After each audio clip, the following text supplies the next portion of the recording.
আন্তর্জাতিক গণতন্ত্র দিবস উপলক্ষে ঢাকায় সমাবেশ করছে বিএনপি। রাজধানীর নয়াপল্টনে দলটির কেন্দ্রীয় কার্যালয়ের সামনে কিছুক্ষণের মধ্যেই এই সমাবেশ শুরু হবে। এছাড়া বিভাগীয় শহরগুলোতেও দিবসটি উপলক্ষে শোভাযাত্রা সহ নানা কর্মসূচি পালন করছে বিএনপি। সমাবেশে প্রধান অতিথি হিসেবে ভার্চুয়ালি বক্তব্য রাখবেন বিএনপির ভারপ্রাপ্ত চেয়ারম্যান তারেক রহমান। এতে সভাপতিত্ব করবেন দলের মহাসচিব মির্জা ফখরুল ইসলাম আলমগীর। এছাড়া দলের স্থায়ী কমিটির সদস্য ও সিনিয়র নেতারাও সমাবেশে বক্তব্য দেবেন। সমাবেশে যোগ দিতে সকাল থেকেই বিভিন্ন এলাকা থেকে মিছিল নিয়ে নয়াপল্টনে জড়ো হচ্ছেন বিএনপি ও বিভিন্ন সহযোগী সংগঠনের নেতাকর্মীরা। দলীয় স্লোগানে মুখরিত চারপাশ। বিশ্ববাসীকে গণতন্ত্রের প্রতি আগ্রহী করতে 2008 সাল থেকে প্রতি বছর 15 সেপ্টেম্বর আন্তর্জাতিক গণতন্ত্র দিবস পালন করে জাতিসংঘের সদস্য দেশগুলো।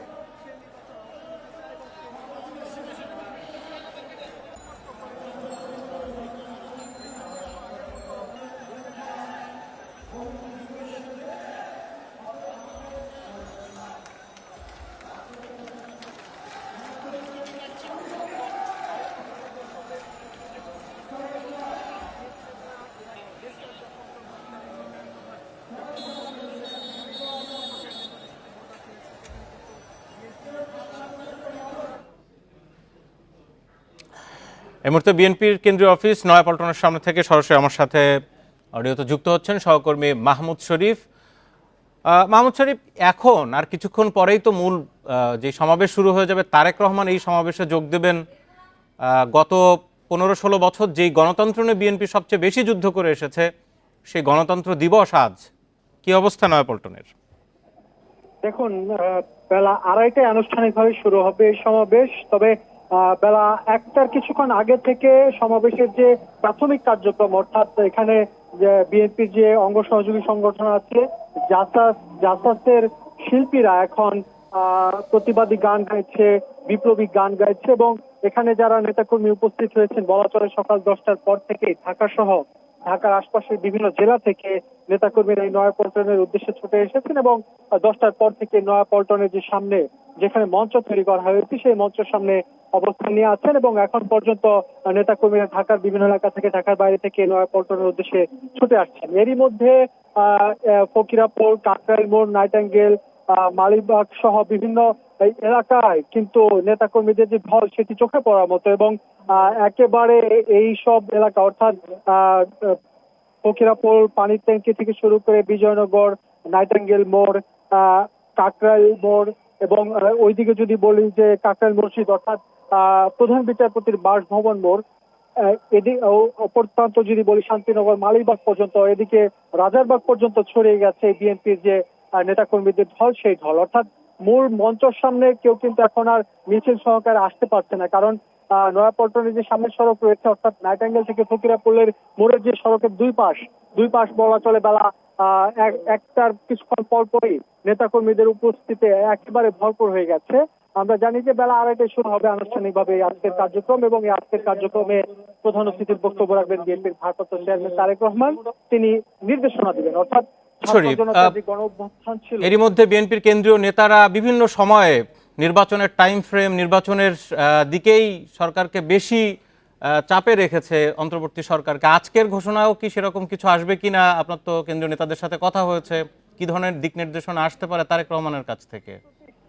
সম্প্রতি বিএনপি নেতারা কিন্তু বলছে তারা এই অন্তর্বর্তীকালীন সরকারকে যৌক্তিক সময় দেবে। সেই যৌক্তিক সময় আসলে কতদিন সেটি কিন্তু বলছে না, তবে 1 থেকে 2 বছর পর্যন্ত বিএনপি সর্বোচ্চ দেখবে, এটি বিএনপির বিভিন্ন মাধ্যমে কথা বলে জেনেছি এবং বিএনপির ভারপ্রাপ্ত চেয়ারম্যান তারেক রহমানও বলেছে রাষ্ট্রের সংস্কার প্রয়োজন। বিএনপি যে সংস্কারের কথা বলছে বা দীর্ঘদিন যাবৎ বলে আসছে, বিএনপির ভারপ্রাপ্ত চেয়ারম্যান তারেক রহমানও কিন্তু একই সংস্কারের কথা বলে আসছে। যেহেতু বিএনপির যে দাবি বা বিএনপির যে সংস্কারের যেসব প্রতিষ্ঠানের টার্গেট, বিএনপির যে মুখ প্রতিষ্ঠান সংস্কার করা প্রয়োজন, সেগুলো কিন্তু অন্তর্বর্তীকালীন সরকারের উদ্যোগ নিয়েছে সংস্কার করার জন্য।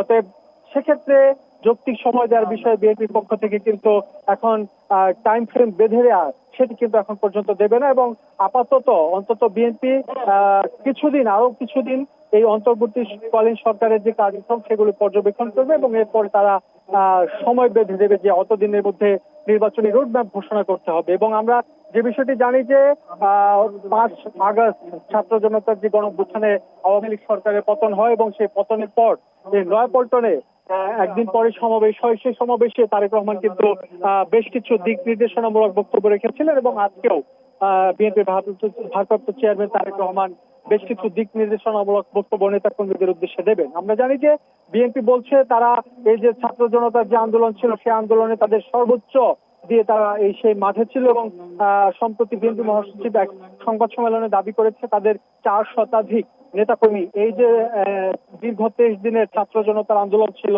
সেই ছাত্র জনতার আন্দোলনে তারা শহীদ হয়েছেন, নিহত হয়েছেন, এটি বিএনপি পক্ষ থেকে দাবি করা হয়েছে। আমরা জানি যে এরই মধ্যে বিভিন্ন মাধ্যমে আমরা জানতে পেরেছি 8 শতাধিক ছাত্র জনতা শহীদ হয়েছেন গত 23 দিনের আন্দোলনে এবং এই আন্দোলনের যে ফসল সেই ফসল তারা ঘরে তুলতে চান এবং বিএনপি নেতাদের বক্তব্য হচ্ছে একটি সুষ্ঠু ভোটের মাধ্যমে জনগণের সরকার প্রতিষ্ঠিত হলেই এই যে ছাত্র জনতার যে আন্দোলন সেই আন্দোলনের যে লক্ষ্য সেই মূল লক্ষ্য পূরণ হবে। এবং বিএনপি সমাবেশ উপলক্ষে বিএনপির কেন্দ্রীয় কার্যালয়ের সামনে থেকে পুরো এলাকা লোকে লোকারণ্য। টেলিফোনে সে খবর দিচ্ছিলেন সহকর্মী মাহমুদ শরীফ। ৭১-এর ঘাতক দালাল নির্মূল কমিটির নেতা শাহরিয়ার কবির এবং সাংবাদিক মোজাম্মেল হক বাবু ও শ্যামল দত্তের 7 দিন করে রিমান্ড মঞ্জুর করেছে আদালত। আলাদা হত্যা মামলায় তাদের গ্রেপ্তার করা হয়েছে।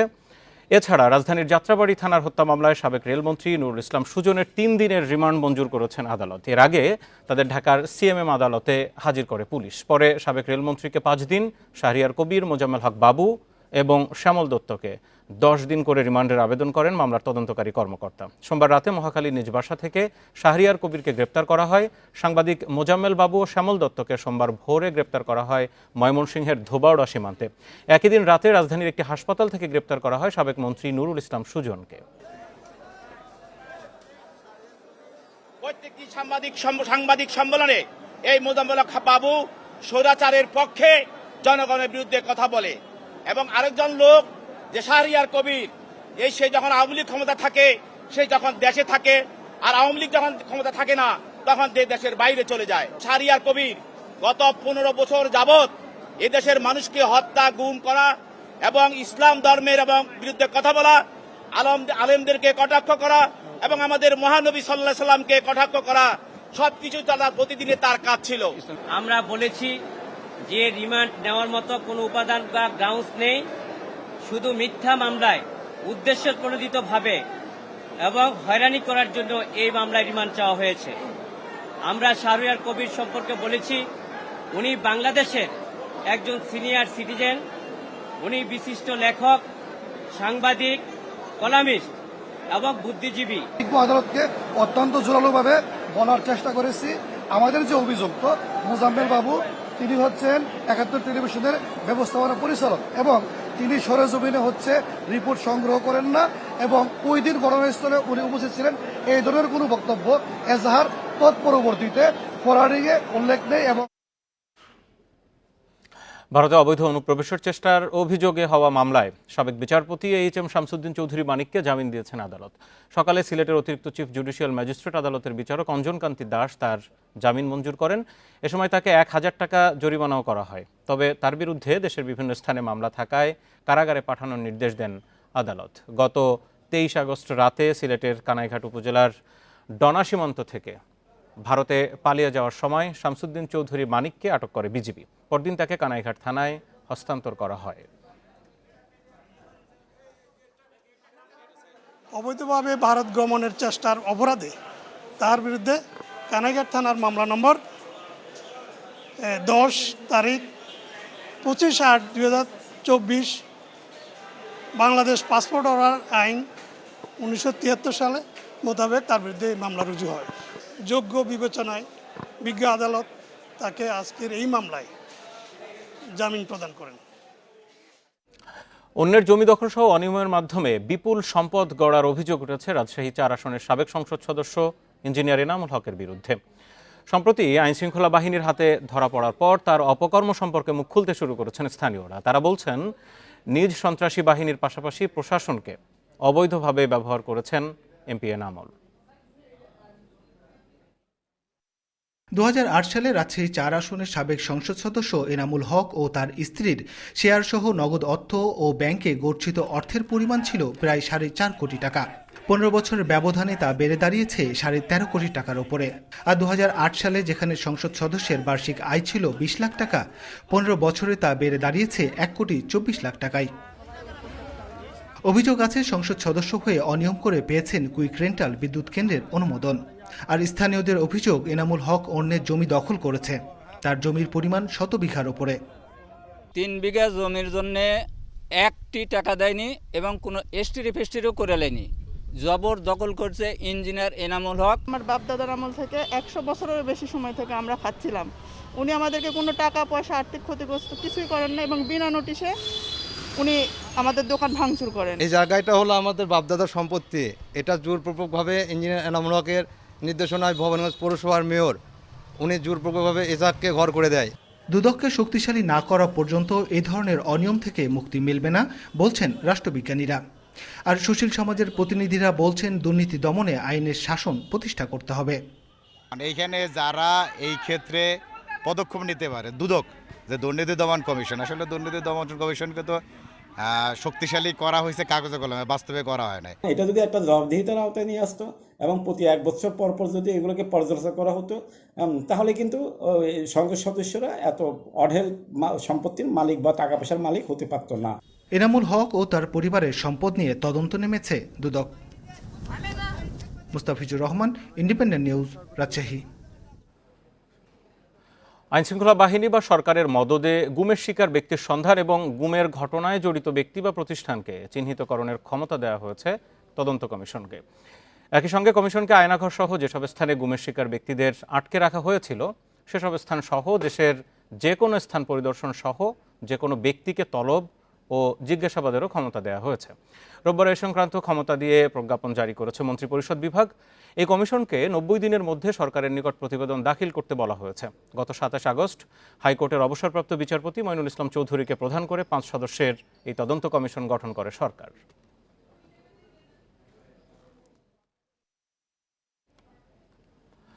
ইন্দো প্যাসিফিক অঞ্চলের স্থিতিশীলতার স্বার্থেই ঢাকা দিল্লির সুসম্পর্ক চায় যুক্তরাষ্ট্র। সেজন্যই বাংলাদেশে রাজনৈতিক পট পরিবর্তনের পর দুই দেশের মধ্যে যে অস্বস্তি তৈরি হয়েছে তা দূর করতে মধ্যস্থতা করছেন মার্কিন সহকারী পররাষ্ট্রমন্ত্রী ডোনাল্ড লো। সম্প্রতি তার ঢাকা দিল্লি সফরকে এভাবেই মূল্যায়ন করছেন আন্তর্জাতিক সম্পর্ক বিশ্লেষকেরা।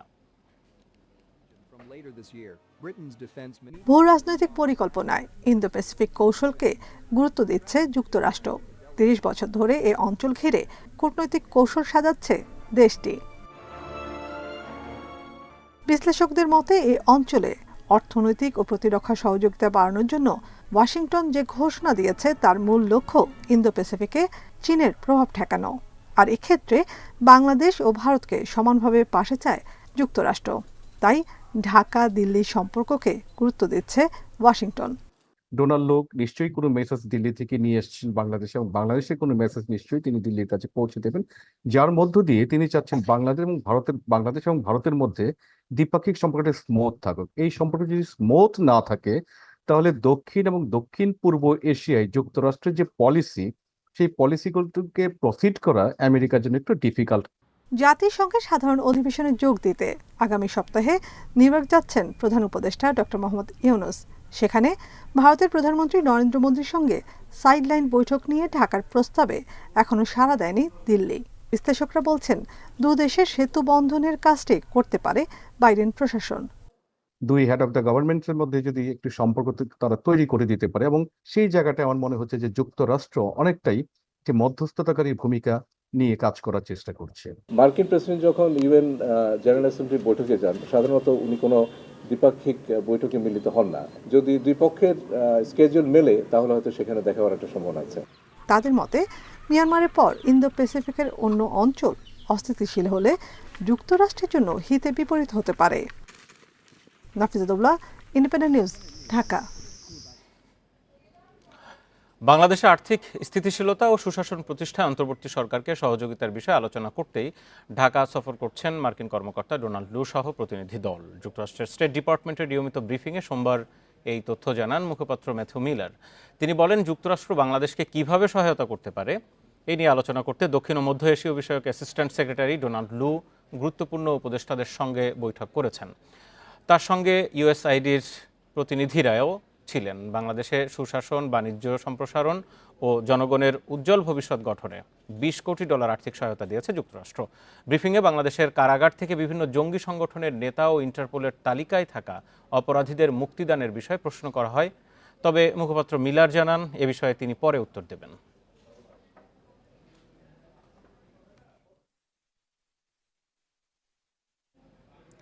বাংলাদেশের আর্থিক খাতের সংস্কার, বাজেট সহায়তা ও তারল্য সংকট মোকাবেলায় সহায়তার আশ্বাস দিয়েছে বিশ্বব্যাংক। সকালে সচিবালয়ে তথ্য জানিয়েছেন অর্থ উপদেষ্টা সালেউদ্দিন আহমেদ। বিশ্বব্যাংকের দক্ষিণ এশিয়ার আঞ্চলিক পরিচালক ম্যাথিউ ভার্গিসের নেতৃত্বে প্রতিনিধি দলের সাথে বৈঠকের পর এই তথ্য জানান উপদেষ্টা। সালেউদ্দিন আহমেদ বলেন, বিশ্বব্যাংকের প্রতিনিধিদের সাথে ইতিবাচক আলোচনা হয়েছে। এদিকে অর্থ মন্ত্রণালয় সূত্রে জানা গেছে, আর্থিক খাত সংস্কারে বাংলাদেশকে $100 কোটি ঋণ দেবে বিশ্বব্যাংক। এর মধ্যে পলিসি বেসড ঋণ $75 কোটি এবং ইনভেস্টমেন্ট লোন ও গ্যারান্টি ফ্যাসিলিটি হিসেবে দেওয়া হবে $25 কোটি। ডিসেম্বরের মধ্যে বিশ্বব্যাংক বোর্ডে এই ঋণ অনুমোদন হওয়ার কথা রয়েছে। তবে ঋণ পেতে হলে 3টি শর্ত পূরণ করতে হবে বাংলাদেশকে। ডেভেলপমেন্ট প্রজেক্ট আছে, ওয়ার্ল্ড ব্যাংক কিন্তু সবচেয়ে বহুজাতিক মাল্টিল্যাটারাল ইস্যুর মধ্যে সবচেয়ে বিগেস্ট ডোনার আমাদের। অতএব তাদের সে সাহায্য দরকার, টেকনিক্যাল অ্যাসিস্ট্যান্স, আর্থিক সাহায্য। আমাদের লিকুইডিটি সাপোর্টের ব্যাপারে কথা বলেছি, ওগুলো ওরা দিতে মানে সম্মত হয়েছে। আমাদের যে সংস্কারের জন্য বা অর্থনৈতিক উন্নয়নের যে সমস্ত জিনিস বাস্তবায়নযোগ্য হয়, সেই কতগুলো অ্যাকশন আমাদেরকে দেবে। চলছে বিরতিহীন সংবাদ দুপুর। সংবাদে আরও যা থাকছে। আশুলিয়ার জিরাবো এলাকায় শ্রমিকদের দুপক্ষের সংঘর্ষে এক নারী শ্রমিক নিহত, আহত 3 জন।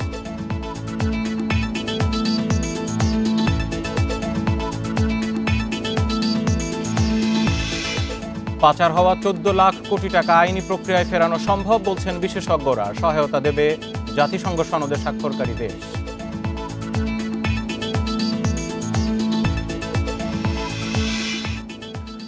ঘাতকের বুলেট কারো কেড়েছে প্রাণ, আর যারা প্রাণে বেঁচে গেছেন তারা হারিয়েছেন হাত, পা, চোখ। অনেক পরিবার হারিয়েছে উপার্জনক্ষম একমাত্র সদস্যকে। আহতদের অনেকেই আর ফিরতে পারবেন না স্বাভাবিক জীবনে। সংসার ও ভবিষ্যৎ নিয়ে তাই দুশ্চিন্তায় তারা। অন্তর্বর্তী সরকার বলছে, এসব মানুষের পুনর্বাসনে সর্বোচ্চ অগ্রাধিকার দেয়া হবে।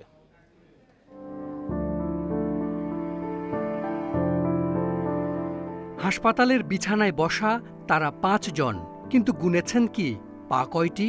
5 জন মানুষের পা কি 5টি হয়? জুলাইয়ের আগে সবাই 2 পায়ে ভর করে চলেছেন। ছাত্র জনতার আন্দোলনে গিয়ে বর্বরতার এক একটি বুলেট কেড়ে নিয়েছে তাদের এক একটি পা। বাপ্পির গল্পটা ভিন্ন।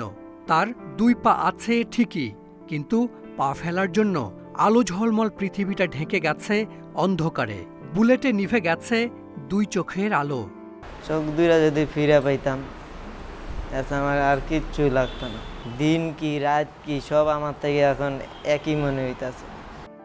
অনেক হাসপাতালেই এমন দৃশ্য, কারো পা নেই, কারো হাত নেই, কেউ হারিয়েছেন দৃষ্টি। সরকারি হিসেবে অঙ্গ হারিয়েছেন 1000-এর বেশি মানুষ। বন্দুকের সামনে বুক চিতিয়ে দাঁড়ানো এই মানুষগুলো কি আর ফিরতে পারবেন স্বাভাবিক জীবনে? উন্নত চিকিৎসার মাধ্যমে আমাদের চোখের দৃষ্টি যেন আমরা ফিরে পাই, আমরা যেন আবার পড়ার টেবিলে বসতে পারি। পরিবারের কাছে যেন আমরা বোঝা না হয়ে থাকি, উনি যেন আমাদের জন্য এমন কিছু করেন। আর যার যেটা করবেন যেন একটা টাইম ফিক্সড করে অতি দ্রুত করেন। মাসিক ভাতার ব্যবস্থা করা হোক, সাথে আমাদের একটা পুনর্বাসনের একটা ব্যবস্থা করা হোক। ছাত্র জনতার আন্দোলনে নানাভাবে আহত 19,000-এর বেশি। তালিকা চূড়ান্ত হলে পুনর্বাসন শুরু করতে চায় সরকার। চিকিৎসাটা শেষ হয়ে যখন বেরোবে তাদের পুনর্বাসনের দায়িত্ব এই সরকারের। ওনাদেরকে স্বাভাবিক জীবনে ফিরিয়ে নেওয়া পর্যন্ত এটা আমাদের সরকারের প্রথম একদম শীর্ষ অগ্রাধিকার। হাজারো মানুষের আত্মত্যাগের উপর দাঁড়িয়ে নতুন বাংলাদেশের স্বপ্ন। আহতদের চাওয়া সেই স্বপ্ন যেন ছিনতাই না হয়, রাষ্ট্র যেন মনে রাখে তাদের। Hasan Misba, independent news, Dhaka. যথাযথ আইনি পদক্ষেপ নিলে পাচার করা অর্থ সহজে ফেরানো সম্ভব বলে মনে করেন আইনজীবী ও আন্তর্জাতিক বিশেষজ্ঞরা। দুর্নীতি প্রতিরোধ ও আন্তর্দেশীয় অপরাধ বিষয়ক জাতিসংঘের 2টি সনদে স্বাক্ষরকারী দেশ হিসেবে বাংলাদেশকে সব সহায়তা করতে বাধ্য সংশ্লিষ্ট দেশগুলো। আওয়ামী লীগ সরকারের সময়ে 2টি বাজেটের সমান টাকা পাচার হলেও কার্যকর কোনো উদ্যোগ নেওয়া হয়নি। যুক্তরাষ্ট্রভিত্তিক গবেষণা প্রতিষ্ঠান গ্লোবাল ফিনান্সিয়াল ইন্টিগ্রিটি বা জিএফআই এর হিসাব মতে গত 15 বছরে শেখ হাসিনা সরকারের সময় বাংলাদেশ থেকে পাচার হয়েছে প্রায় 14 লাখ কোটি টাকা। বিশেষজ্ঞদের পরামর্শ, এই অর্থ ফেরাতে সরাসরি অর্থ মন্ত্রণালয়ের অধীনেই দক্ষ ব্যক্তিদের দিয়ে কমিশন বা টাস্কফোর্স গঠন করার, পরে দেশীয় আন্তর্জাতিক আর্থিক গোয়েন্দাদের সমন্বয়ে পাচারকারী, পাচারের গন্তব্য, অর্থের পরিমাণ সহ প্রয়োজনীয় তথ্য সংগ্রহ করে নিতে হবে আইনি পদক্ষেপ। সেক্ষেত্রে পাচার করা দেশেও চালাতে হবে আইনি লড়াই। পলিটিক্যাল অথবা ডিপ্লোম্যাটিক ইনফ্লুয়েন্সের মাধ্যমে, অ্যাম্বাসির মাধ্যমে এখানে সেখানে যোগাযোগ করে সময় নষ্ট করে, কিন্তু তারা শেষ পর্যন্ত রেজাল্ট পায় না। এটাকে আমরা সাপ্লিমেন্ট হিসেবে আমরা কাজ করব, কাজে লাগাবো, কিন্তু আমাদের মূল হচ্ছে আমাদের লিগ্যাল ফ্রেমওয়ার্ক, লিগ্যাল যে প্রসেসিং আছে এই প্রসেসিং এ আমাদের এগোতে হবে। বাংলাদেশ এ সংক্রান্ত জাতিসংঘের 2টি কনভেনশনে স্বাক্ষরকারী দেশ হিসেবে আন্তর্জাতিক সব আইনি সুবিধা পাবে বলেও জানান আইনজীবীরা। দেশের টাকা ব্যাংক খালি হয়ে যাচ্ছে, সেটা যাদের যাদের জানার কথা তারা কি জানতো না? তারা তো জানতো, তাও গেছে কেন? দেশের বাইরে টাকা পাঠিয়ে সেগুলোকে ব্যবহার করা বা সেগুলো অ্যাসেট করা মানুষ এক ধরনের স্বস্তির জায়গায় ছিল, কিন্তু আজকে যদি সেই স্বস্তির জায়গা থেকে অস্বস্তির সৃষ্টি করা হয়, আমি মনে করি প্রচুর টাকা বাংলাদেশে ফিরে আসবে। সৌদি আরবের কিং আব্দুল আজিজ ইউনিভার্সিটির এই অধ্যাপক মনে করেন, পাচার করা অর্থ উদ্ধার হলে কেবল দেশের অর্থনীতিতে প্রভাব নয়, আন্তর্জাতিক অঙ্গনেও বাড়বে দেশের মর্যাদা। বাংলাদেশে টাকা পাচার হওয়ার ক্ষেত্রে তারা যে লিগ্যাল স্টেপটা নিয়েছে, এটা একটা আমাদের জন্য একটা রেফারেন্স হিসেবে আমরা ব্যবহার করতে পারবো। কালপিরিট যারা আছে, যারা ইতিপূর্বে করে আসছে, যে একটা অভ্যাস বা কালচার যেটা আছে, এই কালচারের ক্ষেত্রে একটা সিরিয়াস একটা ওয়ার্নিং হবে। কাজাখস্তান, মালয়েশিয়া, নাইজেরিয়া, ভারত, পাকিস্তান সহ বিভিন্ন দেশের কোটি কোটি ডলার পাচার করা অর্থ ফেরানোর আইনি পদক্ষেপের কথাও জানান এই বিশেষজ্ঞ। Zahidul Bashar, independent news, Dhaka. প্রবাসী আয়ের বৃদ্ধি এবং রেমিটেন্সের প্রবাহ বাড়ায় দেশে বৈদেশিক মুদ্রার রিজার্ভ বেড়েছে। বাংলাদেশ ব্যাংক জানিয়েছে, রিজার্ভের পতন থামানো গেছে। বর্তমানে রিজার্ভ দাঁড়িয়েছে ২,৪৩০ কোটি ডলারে। বাংলাদেশ ব্যাংকের নির্বাহী পরিচালক ও মুখপাত্র হুসনে আরা শিখা জানিয়েছেন, আন্তর্জাতিক মুদ্রা তহবিল IMF এর BPM 6 পদ্ধতি অনুসারে এখন রিজার্ভ ২,০০০ কোটি ডলারের কাছাকাছি। প্রবাসী আয় বাড়ছে জানিয়ে তিনি বলেন, গত জুলাই থেকে আগস্টে রেমিটেন্সের প্রবাহ বেড়েছে। আর্থিক সংকট কাটতে শুরু করায় ব্যাংকগুলো নিজেরাই ডলার কেনাবেচা করতে পারছে। ডলারের দাম বর্তমানে ১১৮ থেকে ১২০ টাকার মধ্যে রয়েছে জানিয়ে তিনি আরও বলেন, ব্যাংকিং চ্যানেলে ও কার্ভ মার্কেটে ডলারের দামের পার্থক্য এখন ১%-এরও কম। আন্তঃব্যাংক লেনদেন সক্রিয় থাকার কারণে বৈদেশিক মুদ্রার বাজার এখন থেকে স্থিতিশীল থাকবে বলেও আশা করে বাংলাদেশ ব্যাংক।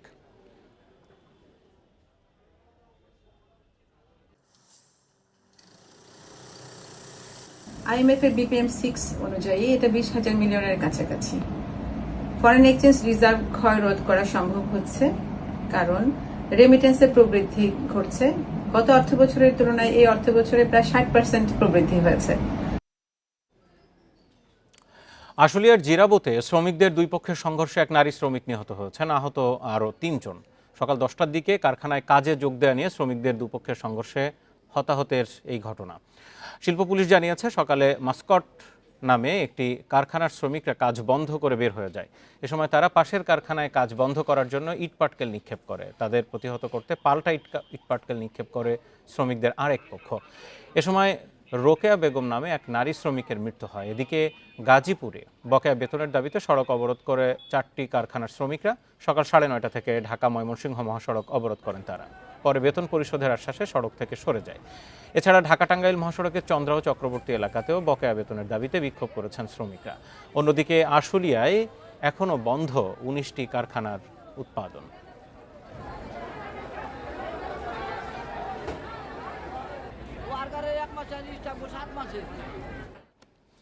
গাজীপুর থেকে আরো বিস্তারিত এই মুহূর্তে আমার সাথে সরাসরি আছেন সহকর্মী আবুল হাসান। আবুল হাসান, ঢাকা ময়মনসিংহ, ঢাকা টাঙ্গাইল মহাসড়কের মতো দেশের গুরুত্বপূর্ণ দুটি সড়ক শ্রমিকরা বন্ধ করে দিয়েছিল। এখন তো পরিস্থিতি খানিকটা স্বাভাবিক, কিন্তু জানতে চাই এই যে শ্রমিক বিক্ষোভ বা উত্তেজনা, এর পেছনে আসলে কোনো ইন্ধন আছে কিনা?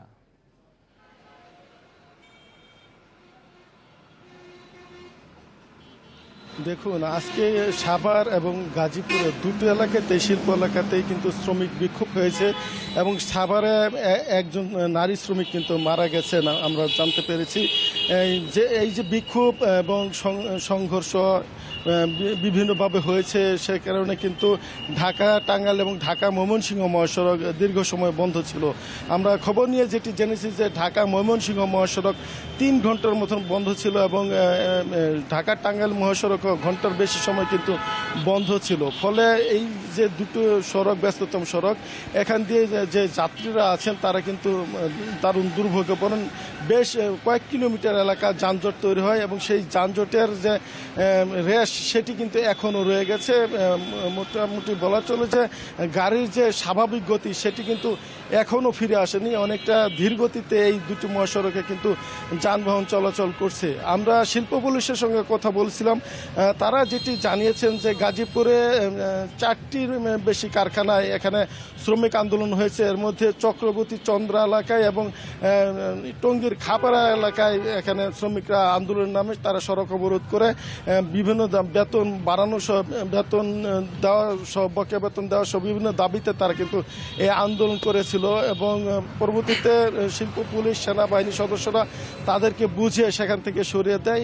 এখন সাভার এবং আশুলিয়ার গাজীপুরের শিল্প এলাকায় পরিস্থিতি আইনশৃঙ্খলা বাহিনীর নিয়ন্ত্রণে রয়েছে বলে আমরা জানতে পেরেছি। আরেকটি বিষয় আপনি যেটি জানতে চেয়েছেন যে এইটি ইন্ধন আছে কিনা, দেখুন যে গত কয়েক সপ্তাহ ধরে কিন্তু এই আন্দোলন চলছে এবং শিল্প পুলিশ এবং মালিকরা যেটি দাবি করছেন যে এখানে দাবি দেওয়া নিয়ে যে আলাপ আলোচনা চলছে, এর মধ্যে কি তৃতীয় পক্ষ বহিরাগত লোকজন শ্রমিকদের সাথে জড়ো হয়ে আন্দোলন সংগ্রাম করছেন, ভাঙচুর চালাচ্ছেন। অনেক ক্ষেত্রে দেখা গেছে কারখানায় তারা আগুন দিয়ে দিচ্ছেন।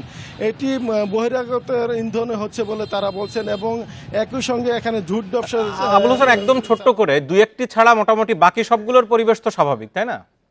বাহিনীর পক্ষ থেকে বলা হয়েছে এই যে আন্দোলন হয়েছে এই কারখানাগুলো ছাড়া বাকি গাজীপুরে প্রায় 2000-এর বেশি কারখানা কিন্তু খোলা রয়েছে এবং সকাল থেকেই শান্তিপূর্ণভাবে এখানে কিন্তু উৎপাদন প্রক্রিয়া চলছে। আবুল হোসেন, আপনাকে অনেক ধন্যবাদ। গাজীপুর থেকে গার্মেন্টস কর্মীদের যেই বিক্ষোভ, সেই বিক্ষোভ পরবর্তী সড়কে যান চলাচল স্বাভাবিক হয়েছে জানাচ্ছিলেন তিনি। অন্তর্বর্তী সরকারের সঙ্গে দেশ গঠনে অংশ নিতে চান প্রবাসীরা, বাড়াতে চান দেশের টাকা পাঠানোর পরিমাণ। গত 1.5 মাসের রেমিটেন্স প্রবাহে তাদের এমন চিন্তার প্রতিফলনও দেখা যাচ্ছে। যদিও ব্যবসায়ী নেতারা বলছেন চাহিদার অর্ধেক রেমিটেন্সও আসছে না। প্রবাসী আয় বাড়াতে জনবল রপ্তানির সিন্ডিকেট ভেঙে 5 পরামর্শ দিয়েছেন তারা। রাজধানীর হাতিরঝিলে কথা হয় এই 2 ইতালি প্রবাসীর সঙ্গে। গত জুলাইয়ে কোটা সংস্কার আন্দোলনে দেশ যখন উত্তাল, তখন সংহতি জানান এই দুজনের মতো লাখো প্রবাসী। ডাক দেন রেমিটেন্স শাটডাউনের। 5 আগস্ট শেখ হাসিনা সরকার পতনের পর দায়িত্ব নেয় নতুন সরকার। নতুন দেশ দেখতেই উড়ে আসেন এই 2 প্রবাসীর মতো অনেকেই। দুবাইয়ে দণ্ডিতদের মুক্ত করা, বিমানবন্দরে সেবার মান বৃদ্ধি, এমন নানা পদক্ষেপে সন্তুষ্ট তারা। দাবি জানান প্রবাসী বান্ধব বিনিয়োগ স্কিম ঘোষণার। জাইকা বা IMFI বা বিশ্বব্যাংক থেকে উচ্চ হারে সুদ আনবেন কেন? আপনি আমাকে ইন্টারেস্টটা বাড়ায় দেন, আমি আপনাকে দেই, আপনি সেই টাকা দিয়ে দেশের ডেভেলপমেন্ট করেন। আমাকে আপনি 15% দিয়ে দেন, আমার অর্থের নিশ্চয়তা দেন।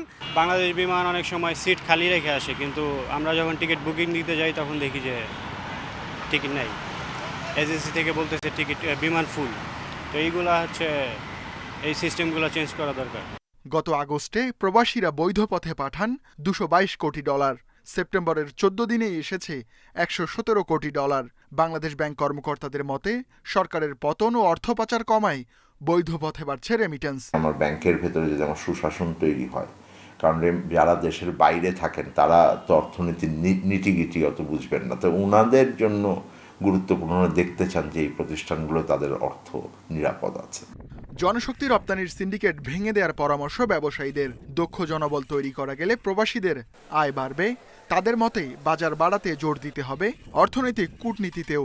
ম্যান পাওয়ার এক্সপোর্ট, এখানে যে সিন্ডিকেটটা আছে এটাকে ভেঙে, এবং আমাদের এই মুহূর্তে অর্থনৈতিক কূটনীতি যদি বলেন, যিনি আমাদের সরকার প্রধান, ওনার থেকে সবচেয়ে বড় ব্র্যান্ড অ্যাম্বাসেডর তো বাংলাদেশে আর নেই। এটাকে উনি কাজে লাগাতে পারবেন। ডলারের খোলা বাজার ও ব্যাংক দরের পার্থক্য কমিয়ে রাখতে বাংলাদেশ ব্যাংকে কড়া নজরদারির পরামর্শও দিয়েছেন ব্যবসায়ী নেতারা। Ruhul Amin, independent news, Dhaka. খাগড়াছড়িতে বন্যায় ক্ষতিগ্রস্ত মানুষের জন্য 1 টাকায় বাজারের আয়োজন করেছে সেনাবাহিনী ও বিদ্যানন্দ ফাউন্ডেশন। সকালে গুইমারা কলেজ মাঠে এই বাজারে উদ্বোধন করেন 24 আর্টিলারি ব্রিগেডের Guimara region commander brigadier general Raisul Islam. বাজার থেকে 1 টাকায় একজন ক্রেতা চাল, ডাল, তেল, মুরগি, মাছ সহ 7টি পণ্য প্রয়োজন অনুযায়ী কিনতে পারবেন। এছাড়াও ক্ষতিগ্রস্ত 10 পরিবারকে গরু, সেলাই মেশিন সহ বিভিন্ন পুনর্বাসন সামগ্রী তুলে দেন সেনাবাহিনীর রিজিয়ন কমান্ডার।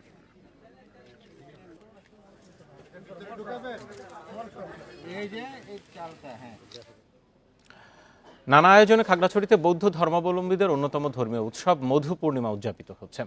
সকাল থেকে স্থানীয় বৌদ্ধ বিহারে পঞ্চশীল গ্রহণ, বুদ্ধ পূজা, ফুল পূজা, বুদ্ধমূর্তি দান, সংঘদান, অষ্ট পরিষ্কার দান ও বৌদ্ধ ভিক্ষুদের পিণ্ডদান সহ নানাবিধ দান করা হয়। পরে দেশ ও জাতির মঙ্গল কামনায় সমবেত প্রার্থনার অনুষ্ঠানের আয়োজন করা হয়। এতে অংশ নেন শত শত বৌদ্ধ নরনারী। বৌদ্ধ বিহারে গিয়ে জগতের সব প্রাণীর মঙ্গল কামনায় প্রার্থনা করেন। মধু পূর্ণিমা বৌদ্ধ ধর্মাবলম্বীদের অন্যতম শুভ তিথি। বর্ষাবাসের দ্বিতীয় পূর্ণিমা তিথি ভাদ্র মাসে এই উৎসব উদযাপন করা হয়। আওয়ামী লীগ সরকারের রাজনৈতিক চাপের কারণে প্রকৃত তথ্য দিতে পারেনি সরকারি সংস্থাগুলো। সে সময় তারা যেসব তথ্য উপাত্ত সংগ্রহ করেছিল সেসবের ভিত্তি অনেক দুর্বল বলে মন্তব্য করেছেন শ্বেতপত্র প্রণয়ন কমিটির প্রধান ডক্টর দেবপ্রিয় ভট্টাচার্য। দুপুরে রাজধানীর আগারগাঁওয়ে কমিটির বৈঠক শেষে ব্রিফিংয়ে সাংবাদিকদের এসব কথা বলেন তিনি। আমরা মোটা দাগে আইডেন্টিফাই করছি যে যেই সমস্ত প্রাক্কলনগুলো করা হয় সেই প্রাক্কলনগুলোর বস্তুগত ভিত্তি অত্যন্ত দুর্বল। অনেক সময় যারা প্রাক্কলন তৈরি করেছেন তারা অসহায় বোধ করেছেন, ওই প্রাক্কলন দিতে বাধ্য হয়েছেন। এই কথাটা অনেক বড়ভাবে এসেছে। ঠিক বললাম কিনা? এখনকার সংবাদ এ পর্যন্তই। এতক্ষণ সাথে থাকার জন্য ধন্যবাদ সবাইকে। ফেসবুক, ইউটিউব আর এক্স অ্যাকাউন্টে আরও সংবাদ রয়েছে।